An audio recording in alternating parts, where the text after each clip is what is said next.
The price is right up on the tag. I put it in a brand new bag. This thing will let you be yourself and wanna think nobody else. Nothing like you ever saw. The price is right up on the tag. I put it in. Good afternoon. Welcome to the prayer. This is a Muslim prayer. It's called our Friday House, the opening of the Quran. So, this is for all you know now and we don't know. I see what you've been allowed from the shaitan. In the name of Allah, the beneficent, the merciful, all praise due Allah, Lord of all the world, the beneficent, the merciful, master, day of judgment. Be alone with our worship, be alone with our beseech for help, carrying in the straight path, the path that bestowed thou grace, not those who thou brought thou wrath down, and not those who thou going astray. Amen. Welcome to our annual tribute to Malcolm X, the Flame and Crescent Society put on every year. In the name of Allah, the beneficent, the merciful. I bear witness there is no God but Allah, and I bear witness that Muhammad is his message. I'm Minister Tyreoe, and I'm going to be the host for y'all this afternoon. First of all, y'all a quick round of applause for being here this afternoon, because y'all could have been anywhere else. Round of applause for y'all. Your own quick round of applause. All right, up for the word, Brother Rogers up. We're going to say a few things to y'all.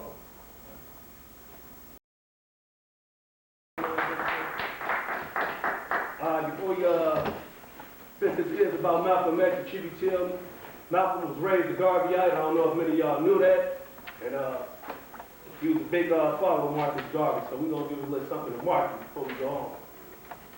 Y'all see the red, black, and green, right? Marcus Garvey established that flag for us, black people in America.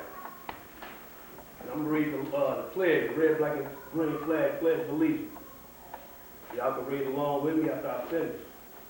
We pledge allegiance to the red, black, and green. We pledge allegiance to the red, black, and green. Our flag. Our flag. The symbol of our eternal struggle.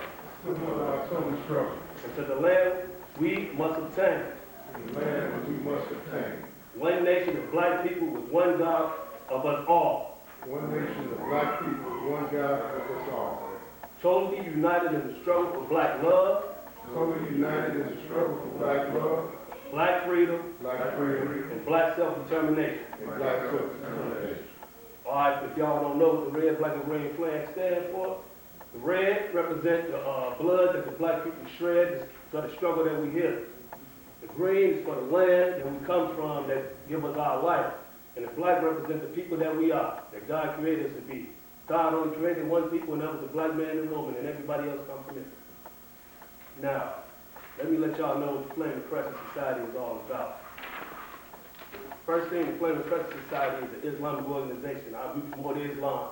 But, you know, if you're not Muslim, you can still be a part of this organization. We don't discriminate. As long as you believe in the oneness of God, you be whatever. But we promote Islam. 2, peace, nonviolence in the black community. 3, foreign business, economic, and reciprocity. 4, political education and voter registration. 5, ending racism. 6, leadership and accountability. 7, education, cultural education. 8, end to the vices and hazardous foods we use. 9, cleanup campaign. 10, community security and crime prevention. 11, unity among black. 12, land acquirization and theocratic system, which is the religious way to God. And 12, upliftment of our women and our families. That's the aim and objectives of the Flame and Crescent Society. That's where we stand. This is going to be a good program. Know y'all about the widget to be a part of, but before I want to let y'all know, we got vendors here. Salim, you got books. You got, man, books galore. Do anything on all types of subjects. We got Malcolm X distribution back there. We can see things about Malcolm X, how he grew up and things like that. Y'all need to use the bathroom out this door to your right. And at the intermission, we're going to have refreshments. So we'll have intermission and we'll have refreshments. That's it. Let me see who's going to bring this first. Brother Clifton. Oh, big brother Cliff. Come on up there, big brother. Get good brother Cliff a round of applause. Assalamu alaikum, brother. Please salam. Yes, sir. Yes, sir. No, first of all, we say assalamu alaikum. Everybody. People that do not know what assalamu alaikum means, tell me, Brother Ben, if I get it wrong. Okay. Peace and blessing be upon you. If I got it wrong, let me know. That's the word of paradise, peace. Minister Ben, check you if you're out of order. Nah, not right there. But you so, no, you see this man Malcolm X right here? And you see this right here? If y'all say that y'all love Malcolm X, that is beautiful. But you do not love Malcolm X, nor do you love his principles of which he stood for. If you live in a society and you believe in same-sex marriage, that is not what this man believed in. If you believe in alcohol being in the community, if you believe that same-sex marriage should be taught in our institutions, and if you believe in that, you're not a friend of Malcolm. And if you say that you're a friend of Malcolm, and you believe in his morals and principles, you're a hypocrite. You're a liar, and you know what? You're unworthy. Even if you're saying anything about him. I remember Malcolm was a drug dealer, and he gave the drug dealer 24 hours to get out of the territory. And he said, I ain't going nowhere. I'm going nowhere. And he called the brothers down from the Fruit of Islam, back when he was in the Ministry of Islam. And he took care of that. And the drug dealer said, you know what? Please call them off of me, please. So you know what? So if we want to follow in Malcolm's tradition, we must not straddle the fence. Straddle the fence means being in the middle and wavering when it comes to these things about same-sex marriage, alcohol, and opioids, marijuana, because these are not the morals and principles of what that Malcolm X stood for. Okay, but I want to say thanks to Brother Salim and Brother Tyreoe and Minister Ben for allowing me to have the time to come up here. And I guess can I give myself a plug, Minister Ben? All praise due to I Allah. don't want you to check me now. All praise due to Allah. Okay. But you know what? I do a television show called The Underground Railroad. Yeah, I'm proud to produce a show for in the mind of Minister Ben Willis and the Flame of Crescent Society. But The Underground Railroad comes on every Saturday night at 10:30. And we must keep his dream alive, not keep hope alive. You see, that's what Jesse said. Jesse is one of the hypocrites. You know, we don't hate Jesse, but we just want him to come back to the community. And you know, I want to thank you, brother, for allowing me. And I express myself to the best of my ability. And I'm proud to be a member of the Flame of Crescent Society. Assalamu alaikum.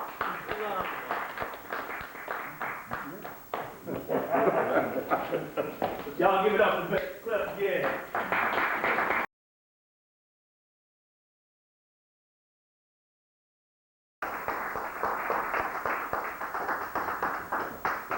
I'd like to greet everybody with the greetings of peace of Assalamu alaikum. Thank you everybody for that warm round of applause. And I want to thank and commend everybody for coming out today in honor of our Militia Bad, known as Malcolm X, on this last day of Black History Month. I happen to be one that thinks that we need to do more to recognize the great contribution and effort that this brother made in order to raise our cultural and spiritual consciousness. And that's one of the reasons why back in 1992 I started an annual tribute to Malcolm X on the West Side.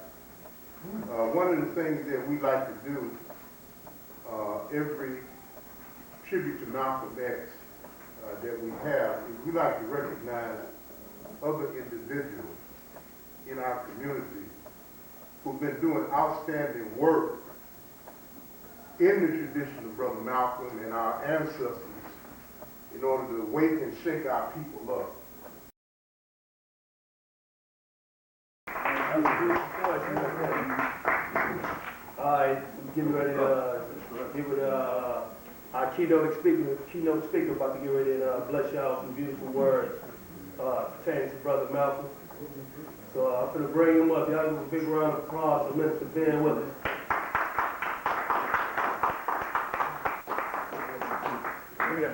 The good side. Yeah. Let me know I got 5 minutes. Okay.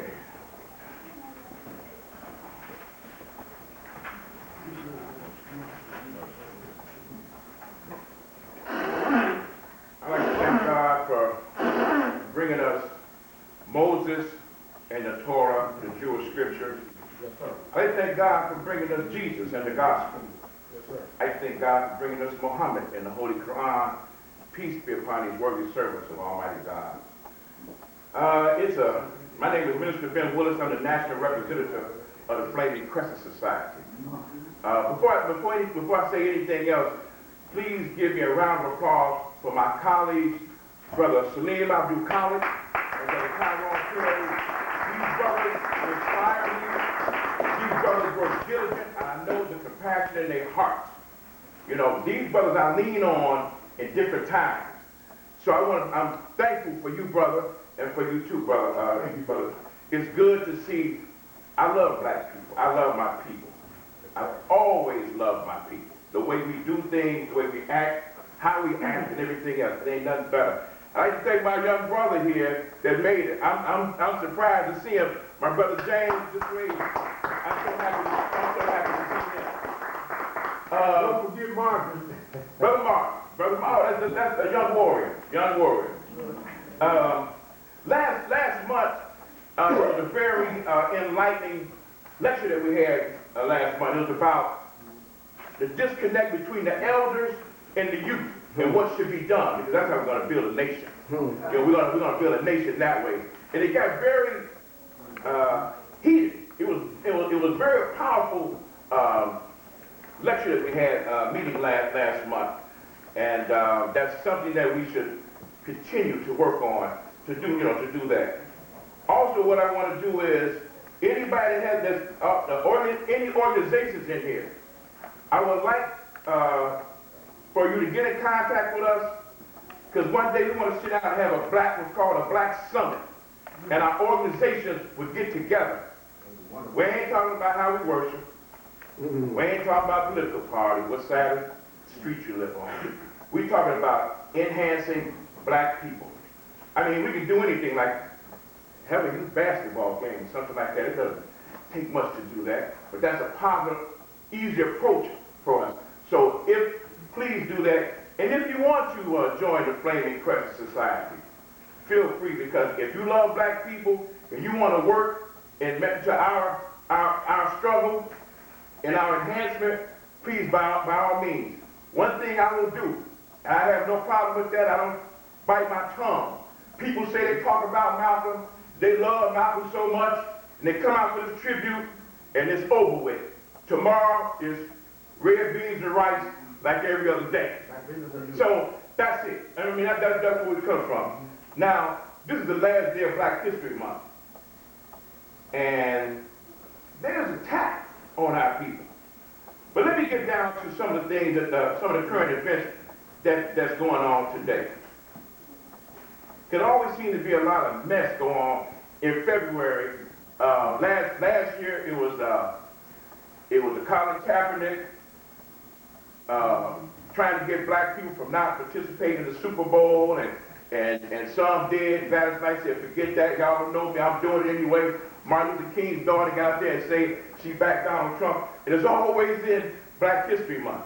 Kobe Bryant passed this month. And no one knew that Kobe Bryant was a global icon until they saw the outpour of that. But see, Kobe Bryant wasn't just a basketball player. So I'm talking about Black History Month. This is the last day we got to do that, so I'm going to do that. Now I'm going to get to Brother Malcolm, okay? I'm going to get to that. Kobe Bryant spoke numerous languages. That's why he was beloved all over the globe. See, when they had the Olympics, The American team would go over there to other countries and they would just hang with themselves. Kobe Bryant walked the streets and spoke their language. And in fact, when the NBA playoffs happened, they have what's called a news conference, and they interview the players, and they have the press from all over the world. And the press will ask, the basketball players questions, and then they have an interpreter. Kobe Bryant just asked them in their language. The guy from Russian press asked him, he'd just speak Russian to him. And so this is how this guy is beloved. But what comes to my mind about Kobe Bryant, the effect that Kobe Bryant had on people, it's an Arabic word called taqwa. Taqwa. It says taqwa means God consciousness. It brought God consciousness to people all over the world. Because some people, I heard people say that, I ain't think Kobe could die. I heard people say that. People start talking about, I got to start doing the right thing, we got to squash beefs, you got to hug your children. God has a tendency to elevate somebody and then show you who the real power is. God is the author of life and death. Then you had Snoop Dogg come out, and we know what Gail King did with Lisa Leslie. Well, she spoke very eloquently. But anyway, Kobe Bryant started to, not Kobe, Snoop Dogg had to give his 2 cents in. Coward. He's clout chasing. He calls her a dog face, you know what. Right? Then the next day he doubled down. He doubled down. He said, this is the gangster Snoop Dogg. But you know Snoop Dogg was snitching. He really ain't that gangster that he portrayed. But anyway, Snoop Dogg said, my mama said I got to, because I can't be talking to black women. Snoop Dogg's whole career is based off of calling black women hoes. Okay. Period. He goes on this apologetic tour. What's her name? Jada Pinkett. She got some talk show, Red Table, and he's sitting there with water in his eyes, and she says, "Oh, Snoop, you hurt me when you said that about. Yeah, my heart was hurt, and you called it that. It affected me." Snoop had a song called "B's Ain't H's, and they ain't shit but hoes and tricks." Young people, do you remember that song? Yeah, so what is she talking about? They put people in the position to be spokesperson for us. Come on. There's a guy named Billy Porter. He's on the red carpet with a dress on all the time. And not only white women, but black women say, let him tell his truth. Malcolm talked about black manhood. They trying to act. Take it down, bro. Charlize Theron, she's a big-time actress. She got 2 boys that she adopted, went overseas and got 2 black boys, and immediately put dresses on them. They got dresses. They wear dresses. She got 2 of them. Hey, Malcolm lovers, where you at? Where you at, Malcolm lovers? Yeah, right. We're very quiet. Let's stop talking. Let's get to that. Reparations and that we're doing to our black boys. Dwayne Wade, his son had a beautiful name, Zaire. Then Muhammad Ali was over there in Kinshasa, Zaire, when he defeated George Foreman. That's a beautiful name, Zaire. Now it's Zaire. Because a 12-year-old told you that I want to be a woman. Listen, I remember my son. He was a little boy. I think Jamil was about 7 or 8 years old. And he said, Dad, I want to be a doctor when I grow up. I said, oh, good. And he said, and a giraffe. That's where the youthful mind is. So now he want to chop off his son's private part. This ain't going back in 65, in 66, 2020. Let me show you something else. It's in the paper. There is a school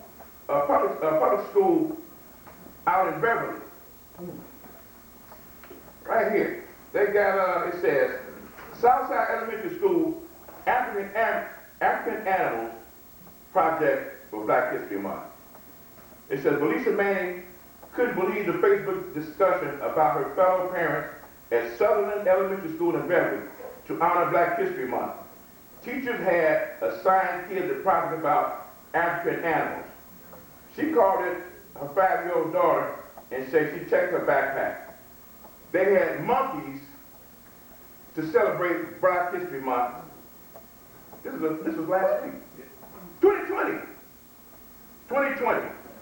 Oh, here's another celebration for Black History Month.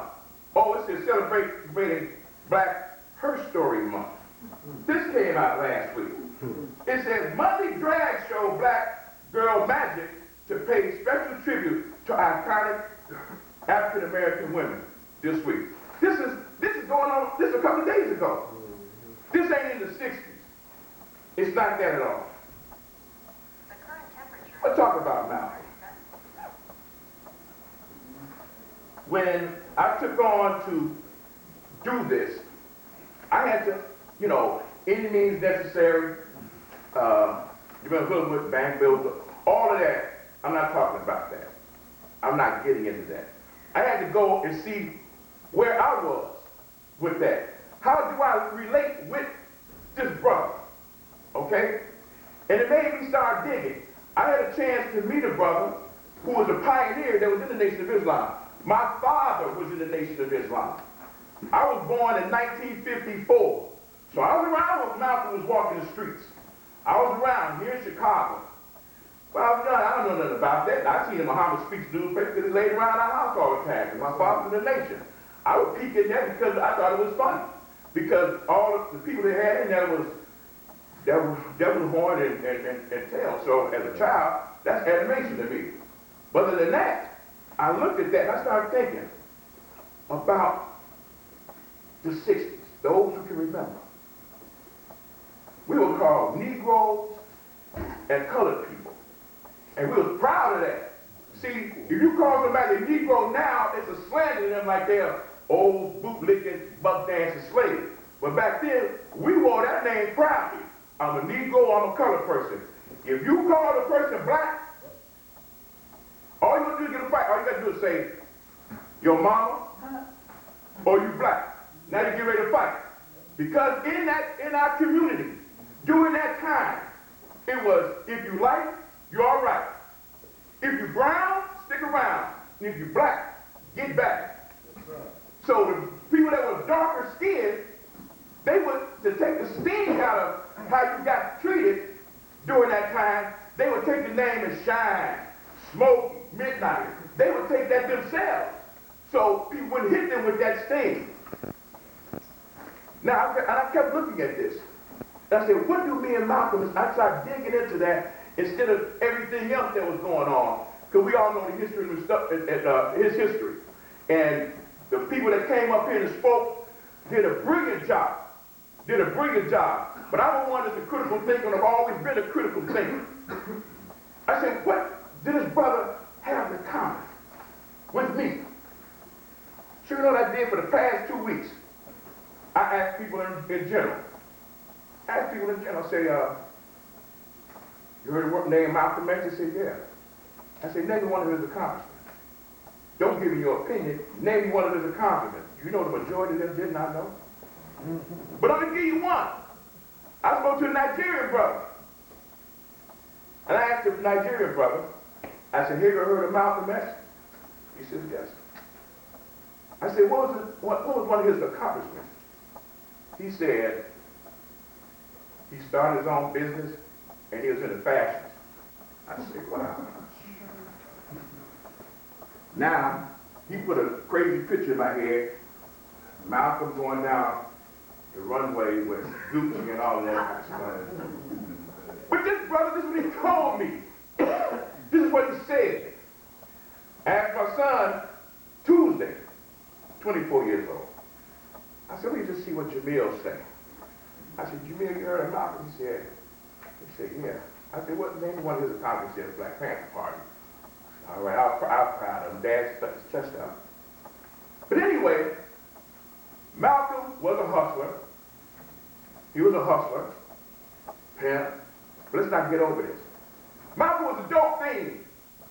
He was a dope fiend. Anybody here know about heroin? You don't casually do heroin. You get sick. You get sick doing that. I told the story in previous lectures that I also went and did a stint in county jail for about 9 days. And the root was honey nut Cheerio. But I can tell y'all that personally, but that I was in there. I was in there for 9 days. I was in the county jail, and there was a brother that was sitting there I would talk to all the time, and his name was Muhammad Nazim. I'll never forget his name. And we'll be talking and stuff like that, and then he'll get up every few hours or something like that, and he'll go disappear in the back of the barracks. It's 80 guys in there. It's 80 guys in there. Vice Lord, Stone, GD, they all got their certain area and stuff like that. You go in and you better know what's happening. And he's back there, and I'm looking, what is this dude doing? He back there praying, but I didn't know what that was. I had no idea what that was. He come back, I said, what's that you doing? He said, I'm praying. I said, well, I'm going to be praying up in here like that. He's on all his knees and all that kind of stuff. So he tells me, he says, you should come down. The brother comes here, and he is Muslim studies, Islamic studies. I say, all right, get off the unit, I'll go down there. So I went down there, and I heard the brother talk, and I'm like, wow, this is kind of interesting. The brother kind of deep. And the following week, they were having it again. I went down there, and I declared to accept Islam as a religion for me. I became a Muslim that day because I heard a word that transformed me. Because I was a cool dude. I was a cool dude on the street, but I wouldn't be standing up in here. I wouldn't even see none of y'all. I wouldn't even be up here. I wouldn't be that at all. Malcolm got into prison, and he heard the teachings of Elijah Muhammad. Malcolm came out because, listen, when you have a drug problem, if you're on cocaine, heroin, an alcoholic, and you're in prison, that habit is arrested with you. When you come out of prison, you have that habit again. The statistics show that 80% recidivism rate is in the United States of America. That means if 100 people get out of prison, 80 of them are coming back. And there's a good possibility that Malcolm would have came back. Because you're on heroin, man. You're sick. You don't have control of your bowels. And when you throw up everything you got, you drag even. And so all you want to do is not get that sickness. And see, the thing is, the mindset of a person that's hooked on something, they say, man, my system was clean. Now when I get out, that first one's going to be a doozy. You understand? And then you back down. But when he heard that, Malcolm walked out of there running. When I heard Mark, y'all know Brother Mark, that would transform me. I did not know that I would become the Muslim minister of a mosque. I had no idea that I would be doing this. Malcolm got out there. Man, listen, during the 60s, where we was just calling ourselves Negroes, Malcolm came out and said, you are God, and the black man is the devil. No one was talking about that in the 60s. The white man. The white man is the devil. My grandmother was still cleaning white people's houses. James, our mother, was still cleaning white people's houses. I remember walking her to 66 in Cottage Grove to go to Skokie and clean up white people's houses. And I had to come home and take care of my brothers and sisters. This ain't in no book. This is my life. This is why I compare myself with this brother. So to hear somebody talk about that you God, no one was talking about that. Malcolm took that teaching and set the United States on fire. That brother's voice is like a laser. He He was public enemy number one. Stay away from him. Malcolm was not publicized in the 60s. They put Martin Luther King up. We went to anybody's house, you had the Trinity up on the wall. You had John Kennedy, the depiction of Jesus Christ, and Martin Luther King. Any black household, that's what you saw. That's what we knew. They kept that Malcolm stuff quiet, but you knew someone was with these guys, and you see them with the bow ties and that. But the brother that told me, this brother, he's a 98-year-old brother that's a pioneer. He said, well, Malcolm hit there. Malcolm set up what's the equivalent of churches. He set up 46 temples, which is 46 churches. And what they did in there, they're called the FOIs, the Fruit of Islam, is a security for the Nation of Islam. So any of y'all that see Farrakhan and see them other brothers with the bow ties and stand up and doing all that, Malcolm. If you go in Hyde Park and see the what they call it, the United House or something like that, the Nation of Islam house, where Farrakhan stays out, and you see them around there, Malcolm. See, we can see this right now. If you go there right now, you'll see him. That's Malcolm. Could nobody do what he did and hasn't since? Now, we got people, the autobiography of Malcolm X. Do you know that that book has brought more people, Malcolm has brought more people in the Nation of Islam dead than those who are around alive. Because the young people look and get that book, and they go straight on there. This brother is still transforming people. His books are all in high schools and colleges. Malcolm went around to the penitentiaries and to the colleges. Malcolm went and debated against their best scholars. He didn't lose not one debate.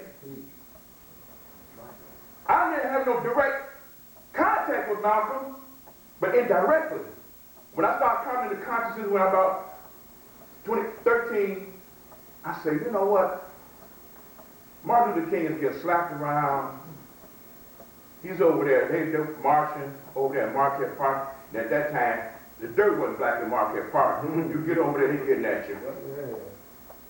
Martin Luther King walking through there, and they hit him with a brick. And he said, God, dog, he said, that was in Alabama. Chicago, Western Alabama. So I wasn't going for that. I didn't care what my grandmother always said. Turn the other cheek, be nice, pray for them, like some of them are doing now. Pray for them, it's going to be all right, peaceful, and all that kind of stuff. I wasn't going with it. I respect them that they want to follow that. I didn't want to follow that.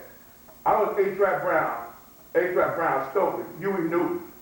I was that, or Jamil Alameen now. I was with them because they weren't taking it. In fact, when they showed up for a rally, they had rifles and guns and bullet belts. They stood there like that. A-Trap Brown was the Minister of Defense. They didn't play no game. I was with that. And what that was, Malcolm raised them. So indirectly, me liking them, it was his spirit. That's right. We know about Cassius Clay. Y'all know about Cassius Clay? Oh, they know Muhammad Ali? Malcolm was down in Miami at Cassius Clay training camp. Now in the 60s, Cassius Clay beat this dude named Sonny Liston. Sonny Liston was the Mike Tyson back there in the 60s. He was knocking everybody out. But he was the Mafia's boy. He was the Mafia's guy. You know, black people were scared of the Mafia. They started naming themselves like that. Gotti and Frank Nitti. Black folks started naming themselves after them people. That's right.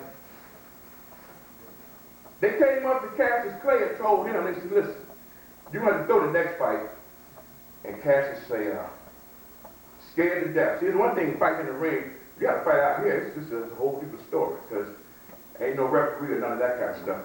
Cassius Clay was scared to death. Scared to death. Malcolm said, let's go to Chicago. They took Cassius Clay to Chicago to meet Elijah Muhammad. He sat down there and he said, Mr. Muhammad, and Elijah Muhammad told Cassius Clay, he said, I know who you are. You're the boxer. Cassius said, yeah. He said, Mr. Muhammad, the Mafia said they're going to break my knees.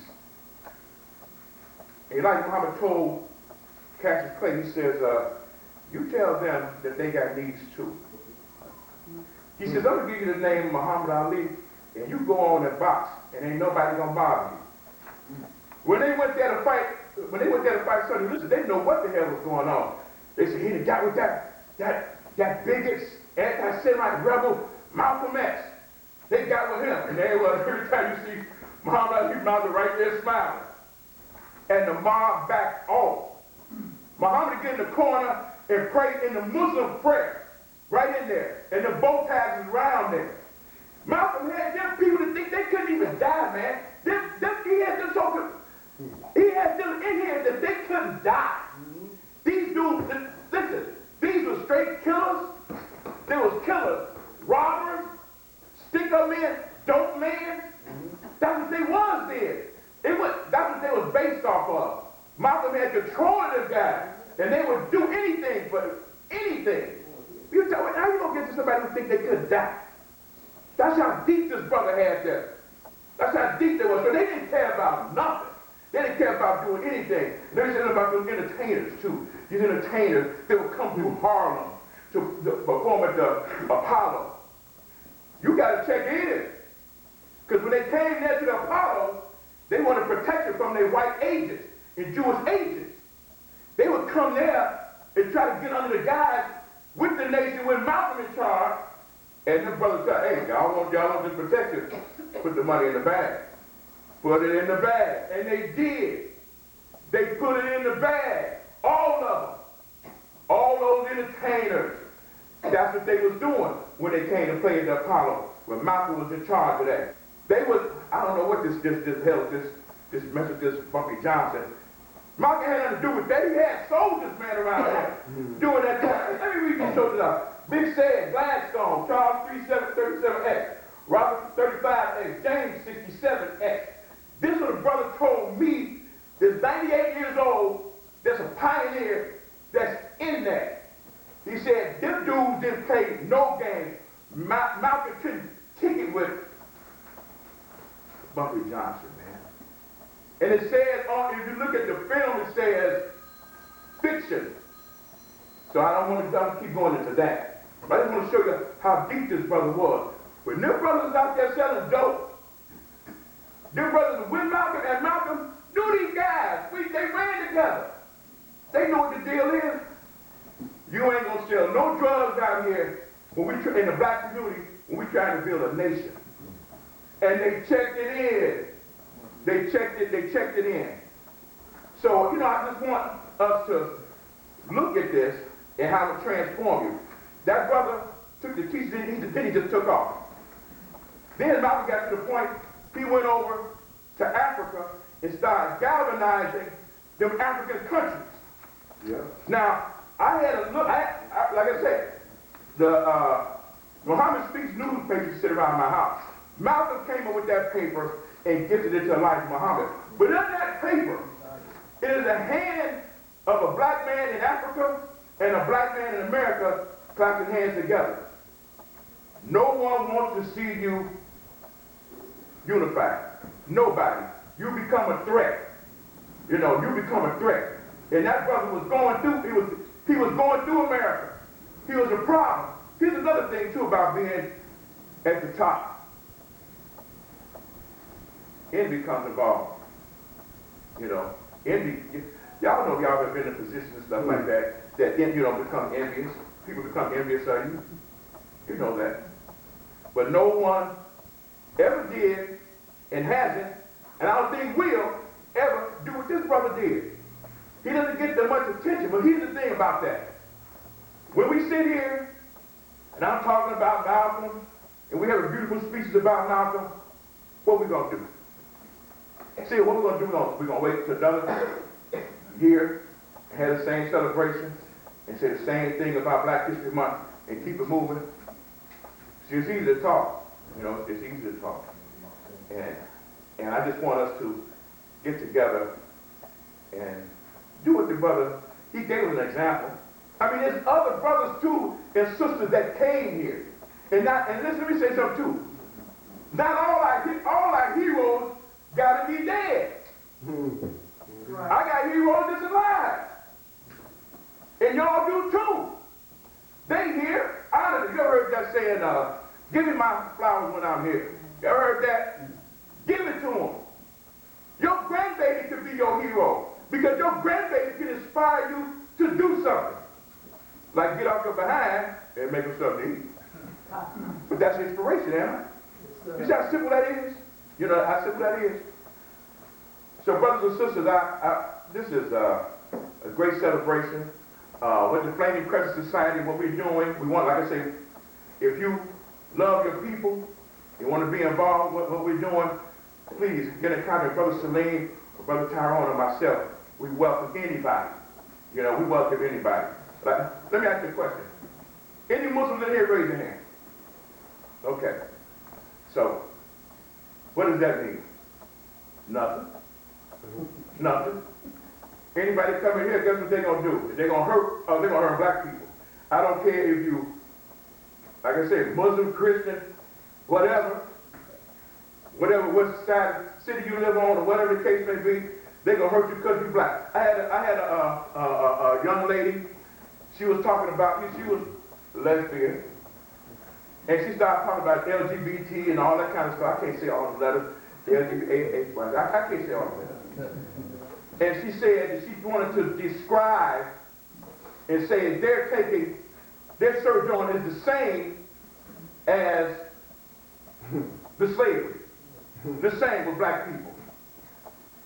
Now, just because you want to lay down on a woman, that don't compare what we got to go through. See, they ain't going to discriminate you against that. They're not going to do it just because that's what your interest is. They ain't going to kill you because you're gay. They're going to kill you because you're black. That's what's going to happen. Okay. Now, I'm going to sidestep here. I'm going to make a lateral move here. Let me ask you something. Imagine, there's a gorilla walking down 87th and State Street. Now, you know what I just did? I just took your train of thought away. I took it away. Okay, I made you go to your subconscious mind because you know your conscious mind knows a gorilla ain't walking down 87th and State. So you start thinking that way. It's getting your mind together. Also, the biggest thing that the greatest sound to anybody is their name. Right, Abdullah? You know what I'm talking about, Tyreoe, right? Right. And now you open up a portal to an individual when you get up to speak. And furthermore that because you, Tyreoe, is a good brother. You see, I'm still continuing it. You got your attention. Then I say, because, and I open the portal on board. So this is something we ain't just talking, but it's giving us something to think about and to use. I want to thank everybody for listening to me. I want to greet you in peace. And, well, you know what? No, one more thing. Okay, look. There's this burglar, right? He out there in Barrington Hills. You know they got mansions out there in Barrington Hills, right? So this burglar, he gonna break into this house in case this mansion. So the burglar gets in the house. He see the family leave. He's in there. He's in the dark. He got his bag. And so there's a voice that comes out of the dark. Says, Jesus is watching you. The burglar looks around. He said, where's this voice coming from? Put the values in the bag. He says, the voice comes in, Jesus is watching you. He stops again, and he looks around. He said, I know I ain't hearing things. So he had a word again. Jesus is watching you. And he has a flashlight, and he's shining on a parrot. He looks at the parrot, he said, did you say that? And the parrot said, yeah. And the burglar say, what's your name? And the parrot say, Moses. And the burglar say, what kind of people name a parrot Moses? He said, the same type of people name that Rottweiler over there, Jesus. Thank y'all very much. That's my name.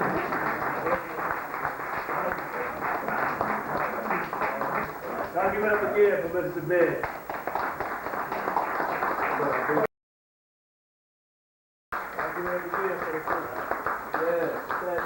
That's the end of the program. We're going to close out in prayer before we leave so we can leave peaceful. seek refuge in Allah from the shaitan. In the name of Allah, the beneficent of mercy. All praise to Allah, Lord of all the world, the beneficent of mercy. The night day of judgment. The alone I worship, the alone I seek help. Guide me straight path, path I bestowed thy grace. Not those who thou brought thy wrath down, and not those whom thou going astray. Amen. Amen. Assalamu alaikum. The price is right up on the tag. I put it in a brand new bag. This thing